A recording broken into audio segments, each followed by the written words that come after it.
नमस्कार, स्वागत है आप सबका आसाम खबर पर। मैं हूं पूजा छेत्री। तो चलिए ले चलते हैं आपको आज की सबसे पहली खबर की ओर। मारवाड़ी हॉस्पिटल में एकेडमिक और रिसर्च विंग का शुभारंभ किया गया। गुवाहाटी आटगांव स्थित मारवाड़ी हॉस्पिटल में नवनिर्मित एकेडमी एंड रिसर्च विंग का उद्घाटन मुख्य अतिथि के रूप में वयोवृद्ध समाज सेवा व असामिया फिल्म मेकर शंकर लाल गोयनका ने फीता काट कर किया। इस अवसर पर उनके साथ उनके पुत्र सिद्धार्थ गोयनका व परिवार के अन्य सदस्य उपस्थित थे। कार्यक्रम के दूसरे चरण में आयोजित एक संक्षिप्त सभा में मुख्य अतिथि श्री गोयनका व उनकी धर्मपत्नी मीना देवी गोयनका, मारवाड़ी हॉस्पिटल के अध्यक्ष रमेश गोयनका, उपाध्यक्ष राम अवतार भारतीय व कैलाश लोहिया तथा सचिव डॉक्टर घनश्याम धानुका ने दीप प्रज्वलित कर किया। अपने स्वागत भाषण में अध्यक्ष रमेश गोयनका ने कहा कि एकेडमी और रिसर्च विंग में 2 सुसज्जित क्लास के अलावा 100 लोगों के बैठने लायक ऑडियो वीडियो प्रोजेक्ट सहित एक सभागार की सुविधा रहेगी। इसमें store room, department of clinical research room और एक लाइब्रेरी भी उपलब्ध रहेगी। मुख्य अतिथि शंकर लाल गोयनका ने अपने संबोधन में कहा कि जब मैंने इस एकेडमी और रिसर्च विंग के बनाने में मैंने अपनी अनुमति दी थी, तब मैंने सपने में भी नहीं सोचा था कि इसकी उपयोगिता क्या होगी और हॉस्पिटल को इसका क्या लाभ होगा। आज जाकर पता चला कि यह एक बहुत बड़ा सामाजिक कार्य हो रहा है। मुझे इस पर गर्व हो रहा है। मैं चाहूँगा कि हॉस्पिटल इसका पूरा लाभ उठाकर लोगों की भलाई के लिए इसका उपयोग करे, ताकि हॉस्पिटल देश का एक आदर्श हॉस्पिटल के रूप में जाना जाए। कार्यक्रम का संचालन रामस्वरूप खाखोलिया ने किया। इस अवसर पर वरिष्ठ समाज सेवा कामाख्या प्रसाद भूत, प्रभुदयाल जलान, भगवती प्रसाद खेमका, राजकुमार मोर, एलन अग्रवाल, विश्वनाथ गोयनका, प्रदीप भुवालका, प्रमोद मोर, रामपाल सिकरिया, अनिल जैन, मनोज लुंडिया, राजकुमार शर्मा, मनोज अग्रवाल, राजकुमार रिंगानिया, मधु गोयनका, बेला नावका, प्रतिमा शर्मा के अलावा स्वामी विजय पंडित दासा व पंडित विजय कुमार झा के अलावा अन्य कई सदस्य उपस्थित थे। आसाम में 2 सालों में एड्स के मामलों में 8% की गिरावट। एक अधिकारी ने मंगलवार को कहा कि आसाम में एड्स से संक्रमित लोगों की संख्या 2 साल में 8% से कम होकर 19,545 हो गई है, जो राज्य की कई एजेंसी द्वारा बीमारी को नियंत्रित करने के लिए विभिन्न पहलों के कारण है। भारत के HIV अनुमान 2019 की रिपोर्ट के अनुसार पूर्वोत्तर राज्य में 21,223 लोग HIV के साथ जी रहे थे। आसाम राज्य एड्स नियंत्रण सोसाइटी के सहायक निदेशक राजीव शर्मा ने कहा।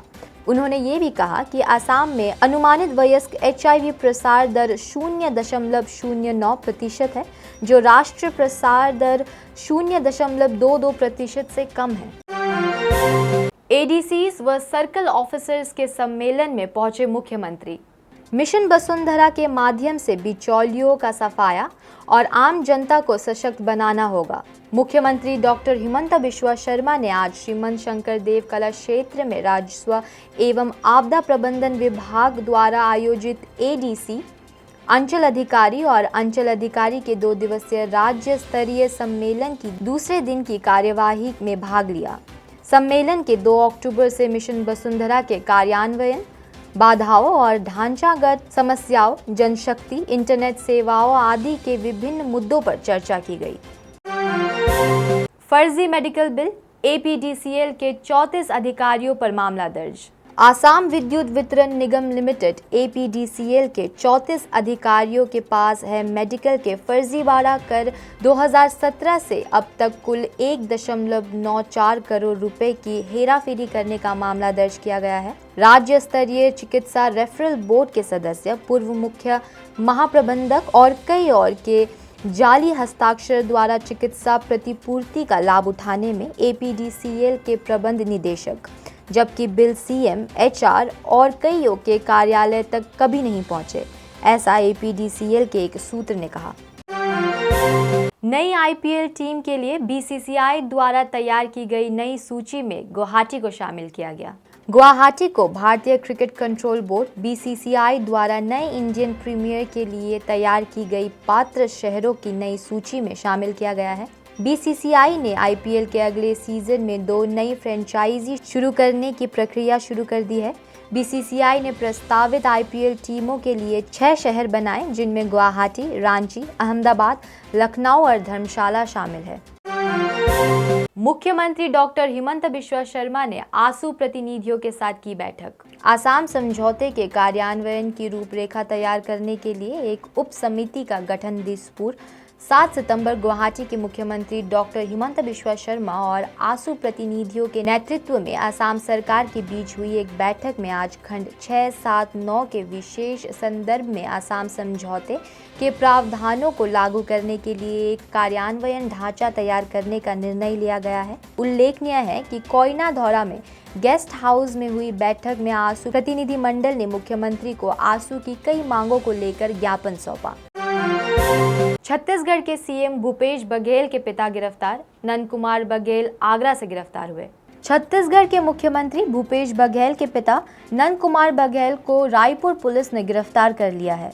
ब्राह्मण समाज के खिलाफ विवादित टिप्पणी को लेकर रायपुर के डीडी नगर पुलिस स्टेशन में उनके खिलाफ केस दर्ज किया गया है। रायपुर पुलिस ने नंद कुमार बघेल को आगरा से गिरफ्तार किया है। नंद कुमार बघेल को न्यायिक मजिस्ट्रेट प्रथम श्रेणी जनक कुमार हिडको की कोर्ट में पेश किया गया और 15 दिन के लिए न्यायिक हिरासत में जेल भेज दिया गया है।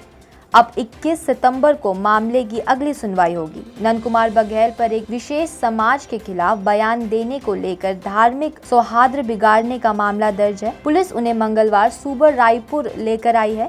बता दें कि राजधानी रायपुर में एक वर्ग विशेष द्वारा लिखित शिकायत की गई थी कि नंद कुमार बघेल द्वारा वर्ग विशेष पर टिप्पणी की गई, जिससे उनकी भावनाएं आहत हुई है। सरकार का ध्यान आकर्षित करने के लिए गड्ढों वाली सड़कों पर भोपाल की महिला कैटवॉक। ऐसी कई समस्याएं हैं जिनका सामना भारतीय नागरिकों को करना पड़ता है और कई बार ऐसे मुद्दे अधिकारियों की निष्क्रियता का परिणाम होते हैं। जहां कुछ लोग अपनी समस्याओं के साथ तालमेल बिठाने का विकल्प चुनते हैं, वहीं कुछ ऐसे भी होते हैं जिन्हें चुपचाप बैठना पसंद नहीं होता और वे विरोध के माध्यम से अपनी नाराजगी व्यक्त करते हैं। ये विरोध या तो सोशल मीडिया नेटवर्क पर एक अभियान चलाकर या फिर सड़क पर जाकर धरने का आयोजन करके किया जाता है।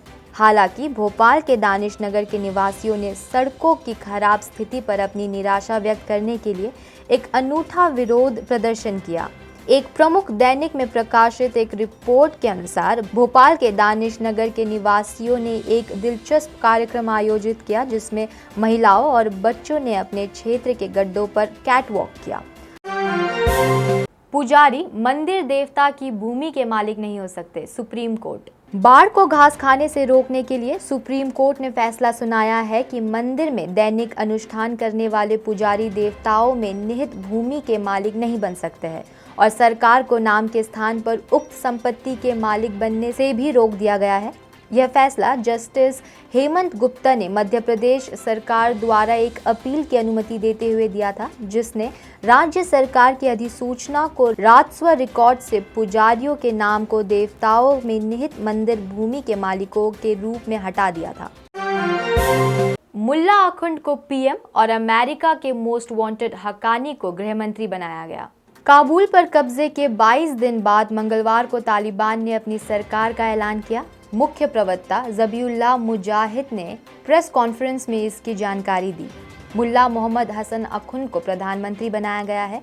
उनके साथ ही 2 डिप्टी प्राइम मिनिस्टर होंगे। तालिबान प्रमुख शेख अब्दुल्ला अखुंदजादा सर्वोच्च नेता होंगे, जिन्हें अमीर उल अफगानिस्तान कहा जाएगा। तालिबान का कहना है कि समावेशी सरकार के गठन को लेकर चर्चा चल रही है। अभी के लिए बस इतना ही। हम फिर मिलेंगे कई और ताज़ा खबरों के साथ। तब तक के लिए देखते रहिए आसाम खबर और कोविड-19 की महामारी से बचने के लिए मास्क और सैनिटाइजर का इस्तेमाल करें। दूसरों से 2 गज की दूरी बनाए रखें। Stay save. शुक्रिया।